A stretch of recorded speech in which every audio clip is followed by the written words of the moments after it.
Once there was a small community church in Willow Creek, a quiet countryside town in America, where people gathered every Sunday under the open sky.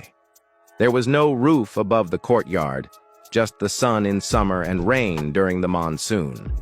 Still, people came faithfully, standing through heat and weather just to hear the word of God.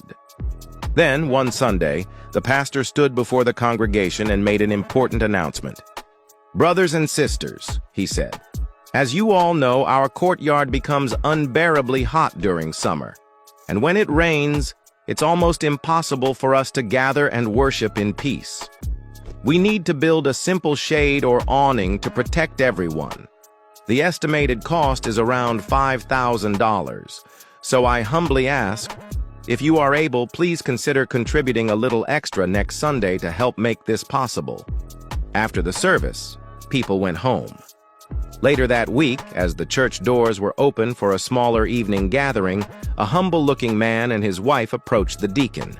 The man wore simple, worn clothes and had a bandana tied around his head. "Excuse me," he asked the deacon. "Is the pastor here?" The deacon, perhaps judging by their appearance, seemed a bit dismissive. "Are you here asking for help?" "No, sir," the man replied. "We've come to see the pastor." "He's busy right now," the deacon said curtly. But the man persisted.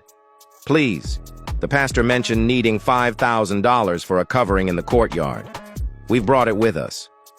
The deacon was taken aback. This simply dressed man was claiming to have such a large sum? He quickly went to fetch the pastor. The pastor came to the door and greeted the couple warmly. He too was surprised by their appearance. "Sir," he asked gently, "where did you manage to get this money?" The man replied, "From our home, pastor. You see our clothes, and we may not look wealthy, but we work hard. We collect recyclable materials, cans, bottles, things like that. My wife and I have been saving for a long time.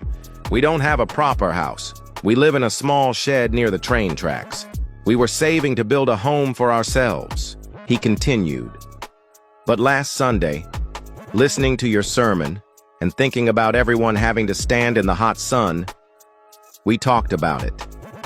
My wife said that we've managed in our little shed for this long. We can manage a little longer, but it's important that everyone has a comfortable place to gather.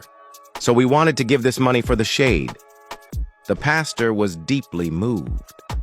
"Sir," he said, "we can't just accept this large amount from you directly. We need to inform the church council, the treasurer, the members." Soon, many people from the community had gathered. When they heard the story, that this humble couple who collected recyclables had single-handedly offered $5,000, they were ashamed. "It's embarrassing," one of the wealthier members said. "Here we are with our comfortable homes and businesses, and this hard-working man is showing us such generosity." The pastor turned to the couple. "Please," he said, "keep your money. You deserve to build your home." But the man was firm. "No, pastor, we've made up our minds. Please accept it." The pastor finally agreed. "All right," he said. "Please have a seat." Then the community members started talking amongst themselves. "How much can you contribute?" one asked. "I can give 200, another replied. "I can do 300, said someone else. The contributions kept coming in, and soon the community had collectively raised $50,000. The pastor then turned to the humble man. "You brought $5,000 for the shade," he said.